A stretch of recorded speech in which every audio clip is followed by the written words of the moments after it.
제가 금양로 기도회 간증들이 우리 홈페이지에 그대로 올라와 있는데요. 가끔 제가 시간 날 때 다시 듣기를 이렇게 할 때가 있어요. 참 은혜가 돼요. 제 설교도 설교지만 우리 성도님들의 간증이 참 은혜가 될 때가 많습니다. 여러분이 혹시 울적하고 힘드실 때 유명한 간증들이 유튜브에 많이 있지만 그래도 우리 교회 성도님들의 간증을 여러분이 한번 홈페이지에 들어가셔서 쭉 다시 한번 이렇게 듣기 해보시면 여러분이 훨씬 더 우리가 아는 식구들의 간증이기 때문에 절대로 어디 유명한 간증에 절대로 뒤처지지 않는 귀한 간증들이 많이 있으니까요. 여러분이 좀 이렇게 다시 듣기로 좀 이렇게 은혜를 나누시면 좋겠습니다. 자, 오늘 이 시간에는 사도행전 2장 14절부터 볼 차례입니다.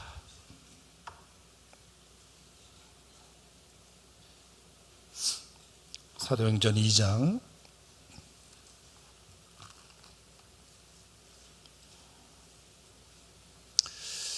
14절 말씀부터 21절까지 순서를 따라서 함께 읽도록 하겠습니다.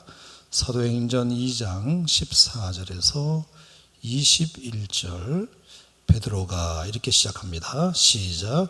베드로가 11 사도와 함께 서서 소리를 높여 이르되 유대인들과 예루살렘에 사는 모든 사람들아 이 일을 너희로 알게 할 것이니 내 말에 귀를 기울이라.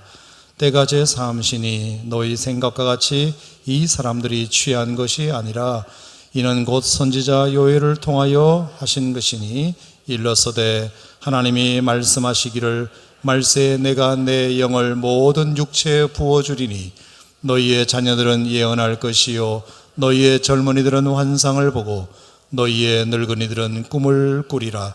그때에 내가 내 영을 내 남종과 여종들에게 부어주리니 그들이 예언할 것이요 또 내가 위로 하늘에서는 기사를 아래로 땅에서는 징조를 베풀리니 곧 피와 불과 연기로다. 주의 크고 영화로운 날이 이르기 전에 해가 변하여 어두워지고 달이 변하여 비가 되리라. 누구든지 주의 이름을 부르는 자는 구원을 받으리라 하였느니라.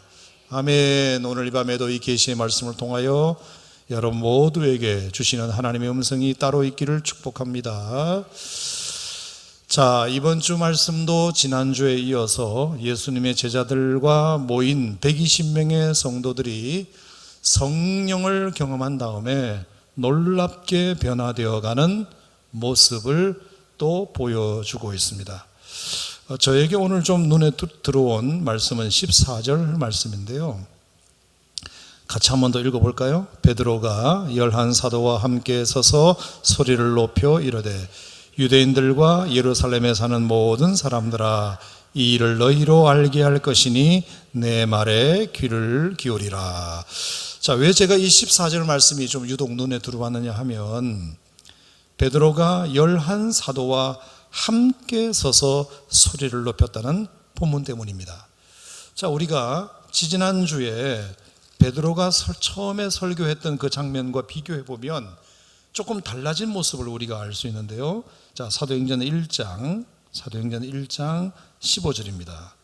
자, 처음에 120명 성도가 모였을 때 베드로가 설교할 때 그 장면은 약간 달랐습니다. 자, 1장 15절 시작. 모인 무리의 수가 약 120명이나 되더라. 그때에 베드로가 그 형제들 가운데 일어서서 이르되. 자, 1장 15절 말씀에 120명 성들이 처음에 모였을 때 베드로가 일어나서 설교할 때 그 장면은 베드로가 형제들 가운데 일어서서 이르되. 그러니까 누가 몇 명이 일어선 거죠? 한 명, 베드로 혼자서 일어서서 그 형제들 가운데 자기가 그래도 엄연히 차천타천 수제자니까 아무래도 아무도 나서는 사람이 없으니까 자기라도 나서서 뭔가 또 말은 해야 되겠다 그렇게 싶어서 약간 MC 본능 같은 것도 좀 있고, 그래서 베드로가 어쨌든 자기가 수제자니까 믿음이 있고 없고를 떠나서 눈치를 보아하니 나라도 뭔가 일어서서 말씀을 해야 되겠다 싶어서 베드로가 형제들 가운데서 혼자 일어나서 베드로가 뭔가 말을 했던 것을 비교해 본다면, 오늘 2장 14절 말씀을 같이 한번 읽어볼까요? 시작. 베드로가 11 사도와 함께 서서 소리를 높여 이르되. 자, 1장 15절에서는 베드로 혼자서 그 제자들 가운데서 혼자 일어나 설교를 했다면, 14절 말씀은 베드로가 11 사도와 다 같이 서서 함께 서서 소리를 높여 이르되. 1장 15절과 2장 14절의 느낌이 좀 다르다는 생각을 제가 했습니다. 1장 15절은 외롭게 혼자서 누구도 나서지 않으니까 의무감에서 내가 그래도 수제자니까 나라도 서서 뭔가 메시지를 전해야 되겠구나 라는 생각으로 일어난 것이라고 한다면, 2장 14절은 그런 의무감에서 일어난 것이 아니라 정말 기쁜 마음으로, 그리고 혼자가 아닌 다른 제자들과 함께 일어서서 소리를 높여 설교하기 시작했다. 할렐루야. 이제는 명실공히 예수님의 12 제자들이 동력자가 되어 함께 그 사역을 감당하고 있다는 뜻입니다. 혼자서만, 지도자 혼자서만 애를 쓰려고 했던 1장과는 달리 2장에 와서는 모두가 다 함께 기쁜 마음으로 그 일을 감당할 수 있는 모습을 보게 됩니다. 여러분, 1장 15절과 2장 14절 사이에는 어떤 일이 일어났나요? 성령께서 그 마가다락방에 임하는 사건이 일어난 줄 믿습니다. 그들이 모두가 다 성령을 경험하니까 우리 공동체 안에 성령을 부어달라고 기도하는 게 얼마나 중요한지를 그들이 알고, 주님이 약속하신 그 성령을 사모하고 기대하는 마음으로 드디어 그들이 성령으로 충만해지니까, 한 사람의 열심으로 뭔가를 해보려고 했던 그 교회가 이제는 모두의 자발적인 참여로 함께 뭔가 주의 일을 감당할 수 있는 분위기가 형성되었다는 뜻입니다. 저는 이것이 굉장히 우리 교회에도 있어야 할 일이라고 생각합니다. 목회자 혼자서 또는 교육자 몇 명이 죽으라고 고생하고 성도들은 뒤에서 뒷짐지고 쳐다보는 그런 교회가 아니라, 모두가 다 한 성령을 받아서 함께 서서 주의 사역을 감당하는 교회가 작든 크든 더 멋있는 교회, 더 훌륭한 교회가 아니겠습니까? 우리 모두가 다 한 성령을 마심으로 우리 모두가 함께 자발적으로 서서 주의 일을 감당할 수 있는 우리 교회가 되었으면 좋겠습니다. 고린도전서 12장 13절 말씀에도 보면, 유대인이나 헬라인이나 종이나 자유인이나 다 한 성령으로 침례를 받아 한 몸이 되었고 한 성령을 마시게 하셨다고 되어 있습니다. 우리가 한 성령을 마심으로 이제는 너의 일, 내 일이 따로 되어 있는 것이 아니라, 형제의 일이 나의 일이 되고, 그 자매의 일이 나의 일이 되고, 그 지체의 일이 나의 일이 되고, 그 지도자의 일이 나의 일이 되고, 그 성도의 일이 교육자의 일이 되고, 그의 아픔이 나의 아픔이 되고, 그의 기쁨이 나의 기쁨이 되고, 그의 눈물이 나의 눈물이 되고, 그의 힘듦이 나의 힘듦이 되는 그런 분위기가 형성이 되어야 그 교회가 따뜻한 교회가 되고, 뭔가 일을 해도 큰 일을 해 나갈 그런 교회가 되는 것 아니겠습니까? 성도들이 많이 모여 있는 것이 중요한 것이 아니라, 마음이 하나가 되는 것이 훨씬 더 중요하다.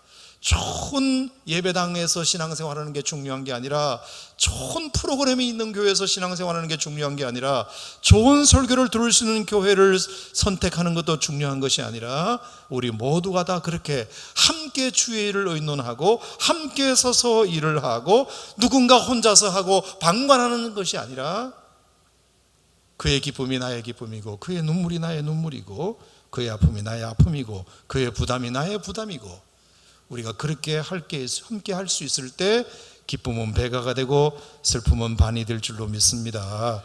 여러분, 많이 들으셨을 거예요. 영화관과 교회가 어떻게 다른가? 영화관과 교회의 공통점이 뭘까요? 극장과 교회의 공통점이 뭐예요? 한 장소에 사람들이 모여 있잖아요. 교회도 한 장소에 시간이 딱 되면, 영화도 마찬가지, 영화 상영 시간이 10시다 그러면 10시가 되면 다 사람들이 알아서 와요. 한 시간에. 교회 예배가 10시다 그러면 11시다 그러면 어디선가 사람들이 다 와요. 또 와요. 그리고 한 장소에 다 들어가요. 그리고 자기 자리에 다 앉아요. 그리고 한 화면을 봐요. 한 화면을. 그리고 웃을 때 같이 웃어요. 슬플 때 같이 슬퍼해요. 같이 무서워해요. 같이 그 시간을 즐겨요. 영화관과 교회는 똑같아요. 그리고 일정한 입장료도 내요. 그렇게 영화관과 교회가 비슷한 점이 꽤 많죠. 같은 프로그램을 보고 같은 설교를 듣고 같은 감정을 느끼고 같은 시간에 같은 장소에 영화관도 교회도 같이 있어요. 그런데 영화관과 교회가 결정적으로 다른 것이 뭐죠? 결정적으로 다른 게 뭐예요? 끝나고예요. 그렇게 같이 재밌어하고 같이 울고 같이 웃고 떠들고 같은 자리에서 옆자리에 앉아서 함께 그 2시간을 즐겼음에도 불구하고 끝나고 나면 어떻게 되죠? 영화관은 서로 인사도 안 해요. 옆에 사람하고 사랑합니다, 축복합니다. 영화관 가서 절대로 그런 인사를 할 리가 없어요. 그냥 남남처럼 다 집으로 가버려요. 그리고 모여서 함께 오늘 영화 본 것을 나누고 목장 모임을 하고 주님의 일을 같이 의논하고 저 영화 본 것을 감동을 경험하고 누리고 우리가 저 영화를 봤으니까 어떻게 한번 해보자는 운동을 하고 전혀 그런 것이 없어요. 같은 시간에 같은 장소에서 같은 돈을 내고 같은 프로그램을 보고 같은 감정을 느꼈음에도 불구하고 영화관에서는 그 어느 누구도 함께 인사조차 나누지 않아요. 그러니까 우리 교회가 같은 교회를 다니고 있는 게 중요한 게 아닙니다. 같은 목사님을 섬기고 있는 것도 중요한 게 아니고 같은 설교를 듣고 있는 것도 중요한 게 아니에요. 영화관 가도 똑같이 할 수 있어요. 끝나고 나서 아무도 인사하지 않고 아무것도 주님의 일을 함께 의논하지 않으면 한 성령을 받았다고 말할 수가 없어요. 여러분, 근데 교회는 끝나고 나면 서로 인사하고 모여서 같이 주의 일을 의논하고 아멘. 뭔가 교회에 어떤 임무가 주어졌을 때, 사명이 주어졌을 때 어떻게 하면 이것을 우리가 함께 힘을 합쳐서 이 일을 감당해 볼까 노력하고 애를 쓰고, 여러분 그것의 차이는 바로 성령, 한 성령이 그 안에 머물러 있느냐가 중요한 것 아니겠습니까? 여러분, 한 성령을 마셨다는 것의 가장 중요한 변화는 한 시간에 한 장소에서 한 설교를 듣고 한 지도력 안에서 같이 신앙생활하는 게 중요한 게 아니라 한 성령을 받았다는 것은 함께 같이 일하는 것입니다. 같이 그 사명을 감당하는 거예요. 아멘. 성령을 받기 전에는 베드로 혼자서 그래 너 수제자니까 너가 나서는 것이 당연하지, 우리는 뭐 뒤에서 뒷짐을 지고 있고, 그건 영화관 같은 거죠. 그런데 사도행전 2장에서 이제 그들이 성령을 받았기 때문에, 한 성령을 마셨기 때문에 베드로 혼자서 하는 게 중요한 게 아니라 우리 모두가 다 그 일에 동참해서 함께 서서 그 일을 감당하고자 애를 쓰는 것, 저는 그것이 성령을 받은 사람들의 중요한 변화 중에 하나가 되어야 하지 않겠는가, 저는 그렇게 생각하는데 여러분도 그렇게 생각하시면 아멘 하시기 바랍니다. 그러니까 제가 말씀드린 대로 지도자의 기쁨이 공동체의 기쁨, 지도자의 힘듦이 공동체의 힘듦이 되어야 되고, 목장의 목원 한 사람의 기도 제목이 우리 모두의 기도 제목이 되어야 되고, 아멘. 그의 아픔이 우리 모두의 아픔이 될 수 있어야 되고, 그의 사명이 우리 모두의 사명이 되어야지. 이건 네 일이니까 네가 알아서 해라. 우리가 그렇게 하면 안 됩니다. 뭔가 모자란 곳에는 모두가 달려들어가지고 채워주고, 그렇게 해서 함께, 저는 그래서 2장 14절과 1장 15절의 그 베드로의 모습을 보면서 베드로 혼자 서서 뭔가를 또 여전히 해보려고 했던 그것이 이제 사라지고 성령을 경험한 다음에 베드로가 11사도와 함께 기쁨으로 서서 소리를 높여 이르는 그 모습이, 역시 성령 받은 교회는 참 이런 점에서 달라야 되겠구나. 여러분, 우리 교회가 2,000명이 넘어서 3,000명이 되고 5,000명이 되고 10,000명이 될지라도 여러분, 이 사명은 분명히 변화가 이 사명은 분명히 우리가 변질되지 말아야 할 중요한 요소인 줄로 믿으시기 바랍니다. 아멘. 두 번째, 제가 오늘 14절 말씀을 통해서 또 하나 참 교훈이 된 것이 있는데요. 자, 14절 말씀에 보면 베드로가 11 사도와 함께 서서 소리를 높여 이르되 유대인들과 예루살렘에 사는 모든 사람들아 내 말에 귀를 기울이라, 이렇게 얘기하고 있습니다. 자, 1장 15절과 2장 14절의 또 다른 변화 중에 하나는 1장 15절에 베드로는 누구를 향하여 설교를 했느냐? 120명의 다락방에 모여있는 성도들에게만 설교한 겁니다. 120명 성도들이 마가다락방에 모였을 때 그 120명을 향하여 베드로가 설교를 했다면 2장 14절에 베드로의 설교는 이제 120명을 대상으로 한 것을 넘어서서 이제 예루살렘 도시를 향한 설교를, 예루살렘 도시를 향한 메시지를 그들이 전하고 있는 것을 우리가 보게 됩니다. 유대인들과 예루살렘에 사는 모든 사람들아 이 일을 너희로 알게 하고 싶다. 내 말에 귀를 기울이라. 믿으시면 아멘. 성령을 받고 난 다음에 120명의 성도들이 그게 목양의 대상이 아니라 예루살렘 전체가 그들의 목양의 대상이 되게 됩니다. 여러분, 이건 대단한 일입니다. 어쩌면 사도행전 1장 8절이 이제 서서히 이루어지고 있는 장면일 수도 있습니다. 오직 성령이 너희에게 임하시면 너희가 권능을 받아서 예루살렘과 유다와 사마리아와 땅끝까지 이르러 증인이 된다고 말씀하셨는데 그 첫 번째 첫 번째 스텝, 예루살렘과 120명의 성도가 아닌 이제 예루살렘. 그 당시 예루살렘에는 3만 명 정도가 모여 살았을 것이다라고 브리테니크 백과사전을 쓰는 분석했습니다. 그 3만 명의 예루살렘 성도들을 향하여 이제 그들이 메시지를 전할 수 있는 용기를 갖게 된 것입니다. 그전에는 우리끼리였습니다. 그전에는 모인 사람들만이었습니다. 교회 안에 소속된 사람들 뿐이었습니다. 하지만 그리고 자발적으로 좋아서 모인 사람들이었습니다. 내 말에 동의하고 듣고 싶은 사람들만 모였습니다. 이제는 아닙니다. 불특정 다수를 향하여 그 도시 전체를 향하여서 용기, 하나님 말씀을 증언할 수 있는 용기를 갖게 되었다. 여러분, 1장 15절과 2장 14절의 또 다른 차이를 이해하시겠습니까? 이것이 결국 뭐죠? 성령을 그들이 경험한 다음입니다. 말씀드린 대로 예루살렘은 아직 예수 혐오의 기운이 많이 남아있는 상태입니다. 여러분, 예수님이 십자가에 죽은 지 2달도 안 됐습니다. 아마 50일 정도밖에 안 됐습니다. 예루살렘 3만 명이 다 동원된 것은 아닐지라도 어쨌든 예루살렘 모든 무리들이 예수 죽이는 일에 동참했습니다. 예루살렘 백성들이 예수를 죽였습니다. 예수를 십자가에 못 박으라고 소리쳤습니다. 그래서 예수를 십자가에 내동댕이 친 것이 50일도 이제 채 지나지 않았습니다. 50일, 2달도 안 되었습니다.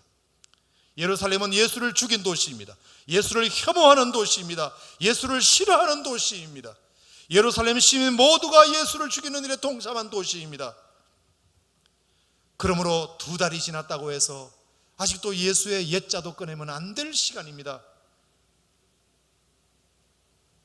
자기들끼리 모여서 아쉬워서 모여서 예수님 생각하면서 조용조용하게 기도회를 갖는 것은 이해가 되지만 120명이 모였으면 조용조용하게 그 기도 소리가 바깥으로 새나가지 않도록 그들이 정말로 예수를 사모하는, 좋아하는 사람들끼리 모여서 예수를 찬양하는 것은 좋지만, 그건 이해가 되지만, 이제 베드로가 그들을 확장시켜서 문을 열고, 교회 문을 열고 예루살렘의 3만 명 성도들을 향하여 당신들이여 내 말에 귀를 기울이시오, 예루살렘 성도들을 향하여 이렇게 외칠 수 있다는 것은 사도행전 1장 8절이 이제 성취되는 첫 번째 증거.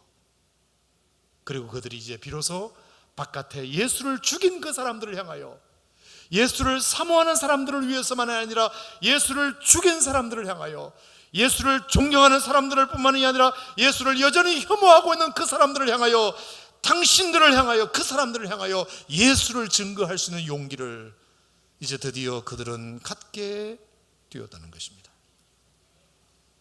여러분, 이게 참 놀라운 일인 줄 믿습니다. 여러분, 우리가 성령을 경험해야 되는 이유가 여러 가지 이유가 많지만 주님께서 우리에게 이런 용기를 주시는 것도 성령의 충만함을 통하여서만 주시는 것이기 때문에 그렇습니다. 여러분, 이런 용기가 여러분에게 있기를 축원합니다. 성령을 받기를 축원합니다. 그렇게 말씀을 전했을 때 예수 혐오 사상으로 가득했던, 예수를 죽인 지 이제 2달밖에 안 되는 그런 도시였음에도 불구하고 베드로가 이렇게 담대하게 성령을 받아 그들에게 복음을 전했더니, 사도행전 2장 37절 우리 같이 한번 읽어볼까요? 그들이 어떻게 되었다고 그랬죠? 자, 37절. 그들이란 말은 120명만을 가리키는 것이 아니라 예루살렘 도시 시민을 가리키는 것입니다. 자, 37절 시작. 그들이 이 말을 듣고 마음에 찔려 베드로와 다른 사도들에게 물어 이르되, 형제들아, 우리가 어찌할꼬 하거늘. 아멘, 아멘. 왜 두려움이 없었겠습니까? 예수를 죽인 도시, 예수를 여전히 혐오하고 있는 예루살렘, 예수가 죽은 지 2달도 안 되는 그 도시를 향하여 그들이 복음을 전할 때 혹시 우리도 또 예수처럼 죽지는 않을까, 그렇게 생각할 수도 있었겠지만, 성령을 받은 이상 그 꿈틀거리는 그 하나님의 복음 사역에 대한 열정을 지울 수가 없어서 베드로가 이제 120명의 성도들을 위하여 설교한 것을 넘어서서 3만 명의 예루살렘 성도들을 향하여, 성도들이 아니지 예루살렘의 시민들을 향하여 설교했을 때 웬걸 그들이 마음에 찔려, 형제들이여, 그럼 우리가 어찌할꼬? 우리가 큰 죄를 지었구나. 예수를 십자가에 못 박은 장본인들인데 우리가 어찌하면 좋겠느냐, 그렇게 묻게 됩니다. 기적 같은 일입니다, 여러분. 아멘. 그러니까 옳다커니 싶어서 베드로가 뭐라 그랬죠? 38절. 베드로가 이르되, 너희가 회개하라. 예수 죽인 것을 회개하라. 너희들의 무지를 회개하라. 예수를 죽인 죄를 회개하라. 예루살렘 시민들을 향하여 그렇게 외칠 수 있게 되었고, 그리고 예수 그리스도 이름으로, 그 예수 그리스도 이름으로 침례를 받고 죄 사함을 받으라. 그리하면 성령을 선물로 받게 될 것이다. 여러분, 이 놀라운 변화가, 이 1장과 2장 사이의 엄연한 변화는 결국에 그들이 성령을 경험함으로 말미암아 일어나게 되었습니다. 그랬을 때 41절에 예루살렘에 놀라운 일이 일어납니다. 41절 시작. 그 말을 받은 사람들은 침례를 받음에 이날의 신도의 수가 3,000이나 더하더라. 할렐루야. 120명이 몇 명이 되었다고요? 몇 명이 되었다고요? 3,000명이 되었습니다. 3,000명이면 예루살렘 3만 명의 10분의 1입니다. 10분의 1. 3만 명의 10분의 1이 예수를 믿게 됩니다. 여러분, 이거 놀라운 겁니다. 놀라운 거. 믿으시면 아멘, 사모하시면 아멘. 3만 명의 예루살렘 성 시민들 중에 그날 3,000명이 예수를 믿게 되는, 120명이 모여서 그에게 조용조용히 설교했던 베드로가 120명 성도들이 성령을 받고 나니까 베드로 혼자가 아니라 옆에 함께 동력자들이 생기게 되고, 그 동력자들이 힘을 주니까 이제는 120명 성도들을 위해서가 아니라 3만 명의 예루살렘 시민들을 향하여 설교하니까 예수를 그렇게 싫어하고 혐오했던 그 사람들이 나중에는 마음에 찔려서 회개하며 그들이 예수를 믿고 침례를 받고 성령을 받으니 10분의 1이 예수를 믿게 되더라. 이 놀라운 은혜가 성령의 능력으로 말미암은 것인 줄로 믿으시기를 바랍니다. 다른 거 없습니다, 여러분. 우리가 설교를 듣는 것도 중요하고 봉사하는 것도 중요하고 다 중요하지만 결국 우리로 하여금 용기 있게 하고 우리로 하여금 위로를 주시고 우리로 하여금 능력 있게 하는 것은 위로부터 주어지는 성령, 그 성령으로 우리가 충만해질 때 이 세상을 정말 두려움 없이 용기 있게 살아가게 될 줄 믿습니다. 자, 그러면 그 성령은 어떻게 받느냐? 우리가 기도할 때 받고 모여서 뜨겁게 기도할 때 받는다는 것 외에 또 어떤 것을 우리에게 말씀은 하고 계시느냐? 자, 오늘 2장 16절 말씀, 저는 이 말씀을 보면서 이것이 좀 생각이 났습니다. 자, 베드로가 그들이 술 취한 사람들이 아니고 성령을 경험했다는 사실을 이야기하면서 16절에 이는 곧 선지자 요엘을 통하여 말씀하신 것이니 일렀소되 라면서 17절, 18절, 19절, 21절에 요엘서에서 약속하신 하나님의 말씀을 베드로가 설교하기 시작합니다. 거기에 하나님 말씀하시기를 말세에 내가 내 영을 모든 육체에 부어주리니 너희의 자녀들은 예언할 것이요 젊은이들은 환상을 볼 것이요 늙은이들은 꿈을 꾸리라. 내가 내 영을 남종과 여종에게 부어주리니 그들은 예언할 것이요. 그러면서 누구든지 주의 이름을 부르는 자는 구원을 받으리라. 요엘서에서 예언하시고 약속하신 말씀을 베드로가 설교하게 됩니다. 여러분, 이게 어떤 의미죠? 요엘서에 기록된 그 말씀을 베드로가 오늘 이 말씀을 사도행전 2장에서 모여있는 그 성도들을 향하여 다시 외치고 있는 이유가 뭘까요? 오늘 우리가 성령을 경험한 것은 우리가 하나님께서 요엘서를 통하여 약속하신 그 성령을 우리가 사모했기 때문에, 그 성령 부어주심에 대한 약속을 우리가 믿었기 때문에, 그것을 믿고 우리가 기도한 까닭에 하나님께서 우리 가운데 성령을 부어주셨다는 사실을 베드로가 지금 얘기하고 있는 것입니다. 여러분, 요엘서에서 요엘 선지자를 통하여 그 시대에 향하신 말씀을 오늘 이 시대에 주시는 말씀으로 그 약속을 받아서 그 약속을 믿고 붙들고 나아갔을 때 하나님께서 그렇게 그들이 구했던 성령을 부어주셨다는 뜻입니다. 여러분, 예수 믿는다는 것이 뭔가? 성경을 믿는다는 것은 뭔가?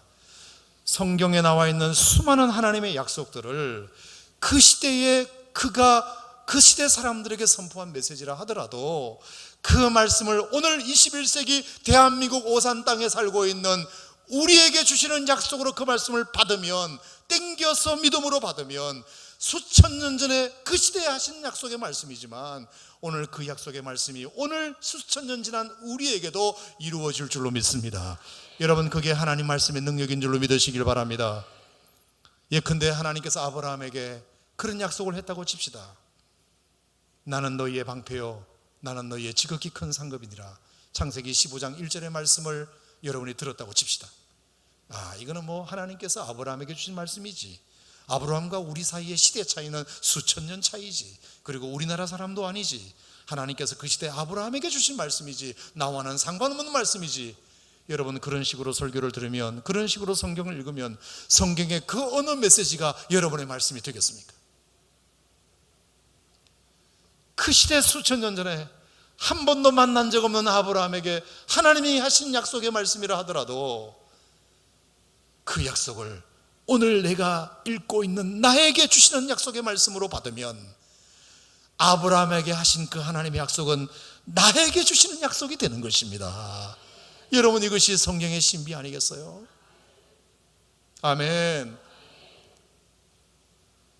그렇게 읽으면 아담으로부터 시작해서 요한계시록 22장까지 나를 위한 말씀이 하나도 아닌 것이 없어요. 아멘입니까? 예수님께서 어느 누구에게 하신 말씀이든 간에 하나님 이 말씀을 오늘 저에게 읽게 하신 이유는 이 약속을 내가 믿으라고, 이 약속을 나에게 주시는 약속으로 믿으라고는 하나님의 사인인 줄 알고 오늘 이 약속을 나에게 주시는 말씀으로 받아들입니다. 아멘으로 받아들입니다. 이 약속이 나에게도 이루어지게 하여 주시옵소서. 여러분, 그렇게 기도하면 하나님께서 그 약속을 여러분들에게도 이루어 주실 줄로 믿습니다. 요엘서에서 요엘 시대에, 그 요아스 시대에 하나님께서 하신 약속의 말씀이지만 그 약속을 하나님께서 우리에게 주시는 약속의 말씀으로 받는 거죠. 그들이 성령을 경험했던 이유는 저는 다른 데 있지 않았다고 생각합니다. 비록 요엘 선지자가 그 요아스 시대에 어떤 특정 장소에서 어떤 특정 시간에 어떤 특정 대상으로 특정 배경 속에서 요엘 선지자가 그에게 하신 말씀이라 할지라도 하나님이 말씀하시기를 내가 내 영을 육체에 부어주리니 자녀들은 예언할 것이요 젊은이들은 환상을 보고 늙은이들은 꿈을 꾸리라. 내 영을 내 남종과 여종들에게 부어주리니 그들은 예언할 것이요 누구든지 주의 이름을 부르는 자는 구원을 얻으리라. 이 약속의 말씀을 수천 년 수백 년 전의 약속의 말씀으로 받지 않고 여전히 살아있는 약속의 말씀, 오늘 마가다락방에 모여있는, 그리고 내 설교를 듣고 있는 이 예루살렘 시민들을 위하여 주시는 말씀, 그 말씀으로 우리가 받고 아멘하면 그 수백 년 전 수천 년 전에 하신 말씀도 오늘 21세기 대한민국 땅을 살고 있는 여러분들에게 해당되는 말씀이 될 수 있다는 사실을 여러분이 믿으시기를 바랍니다. 아멘. 그러므로 모세를 읽을 때도 내 말씀, 여호수아를 읽을 때도 내 말씀, 이사야를 읽을 때도 내 말씀, 요나를 읽을 때도 내 말씀, 베드로를 읽을 때도 내 말씀, 그렇게 받으셔야 됩니다. 왜? 하나님 말씀은 어제나 오늘이나 영원토록 동일하시니까요. 하나님의 약속을 믿는 게 참 중요한 것 같습니다. 여러분은 하나님의 약속은, 하나님 말씀은 약속의 책입니다. 3만 가지가 넘는 약속이 성경에 기록되어 있다고 합니다. 어디를 펼쳐도 하나님의 약속은 등장합니다. 에이, 욥에게 주신 말씀이겠거니, 에이, 이사야에게 약속하신 말씀이겠거니, 아, 이거는 이스라엘 백성들에게 하신 말씀이겠거니, 그렇게 생각하지 말고 다시 한번 부탁드립니다. 그 말씀을 내 말씀으로, 나에게 주시는 약속의 말씀으로. 제가 오산 침례교회 14년 15년 전에 왔을 때 하나님이 제게 주신 약속의 말씀이 있었어요. 여호수아 1장 5절, 내가 모세와 함께 있던 것 같이 내가 너와도 함께 있을 것이다. 내가 너를 떠나지 않고 버리지 않을 것이다. 김종훈 목사야, 강하고 담대하라. 여러분, 그건 내게 주신 약속의 말씀이 아니에요. 여호수아에게 주신 말씀이죠. 저는 여호수아가 아닙니다. 그런데 여러분, 그걸 왜 여호수아를 향한 말씀으로만 들으십니까? 사도행 여호수아 1장 그 말씀을 읽을 때, 아, 이게 여호수아에게 주신 약속의 말씀이지만 그래도 오늘 하나님께서 나에게 주신 말씀으로 이 말씀을 내가 믿는다. 그렇게 믿으면 그 나에게 주신 약속의 말씀이 되는 거예요. 성경을 우리가 그렇게 읽으면, 다시 말씀드리지만 성경에 어디를 펼쳐도 나를 위하지 않은 말씀이 하나도 없어요. 하나도 없어요. 매주일 설교를 들을 때마다 저거는 누구에게 해당되는 말씀이라고 생각하지 말고 나에게 주시는 말씀이다. 새벽 기도마다, 수요예마다, 금양요 때마다 방송 설교를 서로 듣는다 하실지라도 오늘 저 설교를 하나님께서 나에게 듣게 하시는 이유가 있을 것이다. 심지어 방송 설교를 들으시더라도 어느 여의도 순복음교회 설교를 들으신다고 칩시다. 그러면 이영훈 목사님께서 여의도 순복음교회 성도들 앉혀놓고 설교한 내용이겠죠. 그러면 저 성도들에게 물론 설교한 내용이지만 여러분이 그 방송 설교를 여러분이 어느 시간에 듣고 있었다면 그는 여러분에게도 주시는 말씀인 거예요. 여러분에게도. 그러면 이 땅에 어떤 말씀도 내 말씀이 아닌 것이 없는 거죠. 저는 사도행전 2장에서 베드로와 그 120명의 성도들이 성령을 받은 이유는 예수님의 그 약속의 말씀, 너희가 예루살렘을 떠나지 말고 약속하신 성령을 기다려라, 반드시 주시리라. 그 약속을 믿고 120명에 모인 거 아닙니까? 예루살렘에 모인 거 아닙니까? 요한복음 14장 16장에 가보면 예수님께서 보혜사 성령을 너에게 보낼 것이라는 그 약속을 그냥 허투루 들었지만 이제 예수님이 십자가에 돌아가시고 부활하시고 승진하신 다음에 그 약속을 다시 상기하면서, 그래, 예수님께서 그때 그 말씀하셨지. 그때는 우리가 그 약속의 의미를 몰랐으나 이제 우리가 그 약속을 다시 뒤늦게라도 그 약속을 나에게 주는 약속으로 우리가 믿는다. 그러니까 예루살렘을 떠나지 말고 성령을 기다리라고 하신 그 말씀을 우리가 붙들고 한번 기다려보자. 첫날에는 아무 일도 없었습니다. 둘째 날에도 아무 일도 일어나지 않았어요. 셋째 날에도 아무 일도 일어나지 않았어요. 하지만 열흘째 되었을 때 오순절 날이 이미 이름에 주께서 120명의 성도들에게 성령을 부어주시는데 감당할 수 없는 성령을 그들에게 부어줬단 말씀이에요. 어떤 말씀을 읽든지 어떤 말씀을 듣든지 하나님이 오늘 저 말씀을 내게 주시는 말씀으로 여러분이 그렇게 받으실 수 있어야 오늘의 이 예배 한 시간도 허투루 보내는 예배 시간이 아니게 될 줄로 믿습니다. 하지만 저거는 내 말씀이 아닌 것 같다, 나하고는 오늘 상관없는 예배인 것 같다, 그러면 여러분들이 오늘 이 한 시간은 정말 아까운 시간을 보내고 있는 것입니다. 정말 필요 없는 시간을 보내고 있는 거예요. 하지만 여러분이 어렵사리 이 금양로 기도회에 여러분이 나오셨다면, 뭔가 그래도 하나님 앞에 기대하는 마음으로 은혜 받기 위하여 나오셨다면, 제가 좀 우둔한 입술로 전해지는 메시지라 할지라도 그래도 저 양반이 강단에 서서 뭔가 한 소리 하는데 뭔가 그래도 하고자 하는 분명한 메시지가 있어 보이니, 저 메시지가 오늘 나에게 듣게 하신 이유가 있을 터이니 저 말씀을 내 말씀으로 받자, 내 말씀으로 받자. 그러면 그게 여러분들에게 변화가 시작되는 씨앗이 될 수 있다는 말씀입니다. 여러분의 심령을 태우는 불씨가 될 수 있다는 말씀입니다. 여러분의 인생을 구동시키는 기름이 될 수 있다는 말씀입니다. 아멘. 약속을 믿는다는 것이 얼마나 참 중요한지 몰라요. 약속. 설교 올라오기 전에 갑자기 약속하다가 여러 가지 어릴 때 생각이 좀 났어요. 제가 하나님의 약속을 신뢰하자는 말씀의 의미에서 제가 이런 얘기 드리는 겁니다. 제가 가만히 어릴 시절을 생각해 봤어요. 내가 약속을 믿고 기다렸던 어릴 적 시절이 뭐가 있었을까? 문득 그랬더니 그 생각이 났어요. 제가 가끔 저희 아버지에 대해서 말씀을 드렸습니다만, 저희 아버지가 어쨌든 국가의 부름을 받고 한 1년 정도 모처에 가 계실 때 어머니가 제 세 삼남매를 키울 수가 없으니까 제 여동생은 어머니가 데리고 살고 제 남동생은 저희 할머니 집에 맡겨지고 저는 이제 외갓집에 맡겨졌어요. 겨우 3남매밖에 안 되는데 뿔뿔이 흩어져 살게 됐잖아요, 가족이.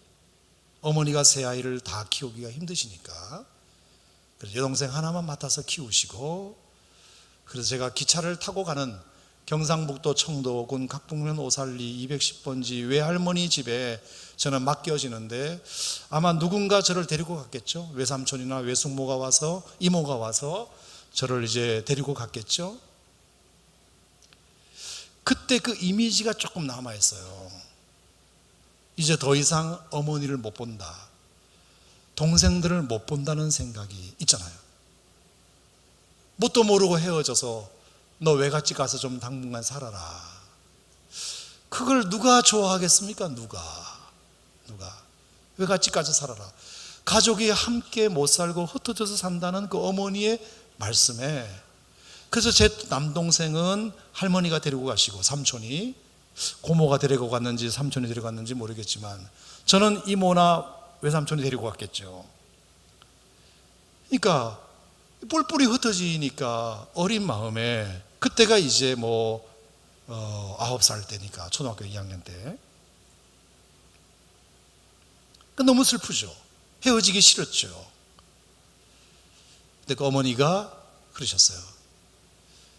1년 뒤에 우리 다시 같이 모여 살 거니까 1년만 그렇게 종훈아 가서 외할머니랑 외할아버지랑 잘 지내다 오거라. 1년 뒤에는 엄마가 너 다시 데리러 갈 거다. 약속이죠, 약속. 1년 뒤에 엄마가 데리러 갈 거다. 저는 그 약속을 믿고 1년 동안 버텼어요. 물론 외할아버지, 외할머니, 외삼촌, 이모들이 참 잘해주셨어요. 잘해주셨지만 그분들이 잘해주는 것과 어머니가 옆에 있는 건 다르잖아요. 그래서 한 1년 반 정도 가까이 살았는데 어머니가 하신 그 약속이 제 마음속에 남았던 것 같아요. 그래서 외로워도 견뎌도, 외로워도 슬퍼도 나는 안 울어, 참고 또 참지 울긴 왜 울어, 그랬던 것 같아요. 약속이죠. 어머니의 약속이죠.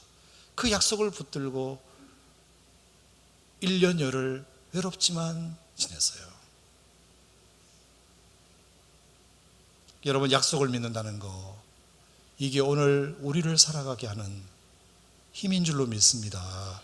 물론 좀 더딜지라도, 물론 그 약속과는 반대되는 인생이 우리의 환경 속에 펼쳐질 수 있을지라도, 그래도 그 어머니의 약속의 말씀을 우리가 믿는 것. 사람의 약속은 변질될 수 있으나 하나님의 약속은 언약이고 변질되지 않으시니, 여러분, 그 말씀은, 그 약속은 충분히 우리 믿을 만한 가치가 있는 줄로 믿습니다. 아멘. 하나님이 그 어떤 말씀을 우리에게 해주셨던 그 약속의 말씀을 우리가 믿고 살아보는 것, 그것은 절대로 바보스러운 것이 아니라 지혜로운 것이라고 저는 생각합니다. 그래서 1년 후에 진짜로 같이 모여 살았어요. 너무 좋았어요. 단칸방에 살았지만 가족이 함께 모여 사는 것만큼 좋은 게 어디 있어요? 그래서 어머니가 도나츠 장사를 시작하셨어요. 도나츠. 그래서 다라이에다가 이렇게 도나츠를 아침에 새벽에 공장에 가서 떼와가지고 하루 종일 이제 골목골목을 다니면서 도나츠 사이소, 도나츠 사이소 이렇게 하시는 거죠. 그러면 저녁에 우리가 어머니가 올 때를 기다려요. 그러면 어머니가 다 못 팔고 몇 개를 남겨오면 저희들은 좋아요. 도나츠가 남아있으니까, 우리가 먹을 수 있으니까. 근데 나중에 알고 보니까 그게 다 팔지 못하고 남겨온 거기 때문에 어머니로서는 안 좋은 거죠. 하지만 기다리는 삼남매는 좋은 거죠. 먹을 게 있으니까. 하여튼 뭐 그런 상황이었는데, 하루는 비가 오는 날이었어요. 어머니가 생각보다 일찍 들어오셨어요. 일찍. 그래서 일찍 들어오셨길래 웬일인가 싶었어요. 도나츠도 제법 많이 남아 있었어요. 딴 때보다 다 못 파신 것 같아요. 근데 중요한 건 그게 아니라 어머니가 시름시름 알아요. 아마 비를 맞고 돌아다니느라고 뭔가 좀 몸살기가 오신 것 같아요. 열이 펄펄 나고, 그래서 시름시름 이제 누우셨어요. 저는 어릴 때부터 교회를 다니는 사람이기 때문에, 그래서 어머니를 위해서 제가 해줄 수 있는 것이 아무것도 없어요. 근데 제가 주일학교 시간에 선생님이든 전사님이든 누군가 해주셨겠죠. 힘들고 어려운 일이 있으면 하나님께 기도하면 하나님이 들어주신다. 우리가 그런 얘기를 듣잖아요. 교회 가면 듣잖아요. 그럼 하나님이 꼭 응답해 주신다. 하나님의 약속을 우리가 믿어라. 자, 어머니는 누워있고 열이 펄펄 나요. 근데 내가 할 수 있는 건 아무것도 없어요. 근데 우연히 그 말씀이 딱 생각났어요. 기도하면 된다. 제가 그때가 아마 4학년쯤 되었을 거예요. 4학년쯤. 그러면 초등학교 1학년 다니는 남동생, 그리고 한참 밑에 있는 여동생 둘이를 같이 불러와가지고 어머니 옆에 앉으라 그랬어요. 그리고 뜨거운 수건을 거기다가 이제 머리에 얹고 제가 어머니에게 안수기도를 했어요. 안수기도. 최초의 안수기도죠. 목사 안수 받기 전에 최초의 안수기도죠. 야매 안수기도죠. 야매 안수기도. 합법적인 지위가 없는 안수기도죠. 그리고 나서 제가 기도를 했어요. 어머니 열이 지금 나는데 내일 장사를 나가야 되니까 오늘 밤에 빨리 열이 내려가게 해주세요. 하나님이 우리 기도를 들으신다고 하셨으니까 그 약속의 말씀을 믿고 기도를 드립니다. 초등학교 4학년의 기도였어요. 그리고 나서 하룻밤이 지났어요. 다음날 아침에 어떻게 되었을까요? 나았으니까 제가 이 얘기하는 거죠. 제가 그때 그 경험이 있어요. 그때 그 경험이, 성경에서 하신 말씀은 이게 거짓말이 아니구나. 제가 그때 그것을 믿었어요. 마음속에. 나의 이 초등학교 4학년 아이의 기도도 하나님이 들어주시는구나. 제가 너무 그때 기뻐했던 그 기억이 있어요. 여러분, 우리가 하나님의 말씀을 이렇게 순전하게 믿으면, 하나님의 약속을 순전하게 믿으면 하나님의 약속은 여전히 살아계시기 때문에 오늘 여러분에게도 그렇게 이루어질 줄로 믿습니다. 순전하게 믿으면, 비록 더딜지라도 순전하게 믿으면, 아브라함처럼 10년 정도 믿다가 하갈을 취하여 이스마엘을 낳지 말고 하나님이 그래도 주신다 했으면 끝까지 한번 기다려보는, 경수가 끊어지고 약속이 전혀 성취될 것 같지 않는 상황으로 하나님께서 우리를 몰아간다 할지라도 하나님의 약속은 하나님의 약속이니, 살아계신 하나님의 약속이니, 허투루 하신 말씀이 아닐 터이니 우리가 그 말씀을 끝까지 신뢰하면 하나님께서 반드시 그 약속을 이루실 것이다. 요엘서에게 하나님께서 하신 그 말씀을 사도행전 2장에서 끌어당겨다가 오늘 이 마가다락방에서 하나님께서 이루어 주시리라 믿고 그들이 함께 기도했을 때 성령을 불처럼 내려주신 것처럼, 여러분 오늘 이 밤에 성령을 사모하시고 하나님의 약속을 다시 붙드시고 이 시간 기도하는 시간이 되었으면 좋겠습니다. 어머니가 하신 그 말씀도 우리가 믿으면 1년 만에 어머니가 날 데리러 오시는데, 사람의 약속은 변할 수 있어도 하나님의 약속은 변치 않으니 그 약속이 더딘 것만 원망하지 말고 하나님의 약속, 요엘 선지자를 통하여 하신 약속의 말씀이라도, 수백 년 전에 그 시대 사람들에게 하신 약속의 말씀일지라도 오늘 마가다락방에 모여있는 이 120명 성도들을 향하여 하나님이 우리에게 주시리라고 약속으로 믿으면 그 120명의 성도들을 하나님께서 불붙게 하실 줄로 믿습니다. 여러분에게 주신 약속들이 있을 거예요. 2018년도에 주신 약속의 말씀도 있고요, 여러분의 인생에 주신 약속의 말씀도 있을 겁니다. 그 약속의 말씀이 오늘 밤에 생각났으면 좋겠습니다. 하나님이 여러분의 인생에 하셨던 약속, 언젠가 여러분에게 하셨던 약속, 지금도 지워지지 않고 있는, 새겨져 있는 약속, 그 약속을 다시 꺼내어 하나님 앞에 부르짖기를 바랍니다. 주께서 반드시 하나님께서 응답하실 때가 오리라. 그렇게 믿는데 여러분도 그렇게 믿으시면 아멘 하셨으면 좋겠습니다. 할렐루야. 기도하겠습니다. 은혜로우신 하나님 아버지,